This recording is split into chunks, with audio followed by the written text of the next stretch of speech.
Hi everyone, এটা ছিল দার্জিলিংয়ের সেকেন্ড ডে এর সেকেন্ড ট্রিপ। তো ফার্স্টেই আমরা পৌঁছে গেছিলাম বাতাসিয়া লুপে। আগের দিন বৃষ্টির জন্য এতগুলো ছাতা পারচেজ করা হয়েছিল, কিন্তু বোকামো করে সেগুলো রুমেই রেখে আসি।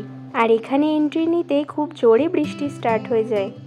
যাই হোক, বৃষ্টি হওয়াতে এই জায়গাটার সৌন্দর্য আরও অনেকটা বেড়ে গেছিলো। লাকিলি আমরা একটা শেডের নিচে দাঁড়ানোর জায়গা পেয়েছিলাম।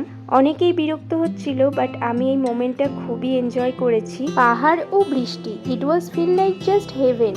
বৃষ্টি চলাকালীনই একের পর এক দার্জিলিং হিমালয়ান রেল, দেন টয় ট্রেন আসতে থাকে। সব মিলিয়ে বাতাসিয়া লুপ জায়গাটা আর এই মোমেন্টগুলো আমার কাছে মেমোরেবল হয়ে থেকে যাবে। তবে বেশিক্ষণ এখানে ঘুরতে পারিনি, কারণ অনেকটা সময় বৃষ্টির জন্যই ওয়েট করতে হয়েছিল। যাই হোক, একটু ফটোশ্যুট করে নিয়ে তারপর বেরিয়ে গেলাম। তো দার্জিলিংয়ের ভিডিওগুলো ভালো লাগলে অবশ্যই লাইক করবেন। আরও অনেক পার্ট বাকি আছে, তাই চ্যানেলটি সাবস্ক্রাইব করে রাখুন।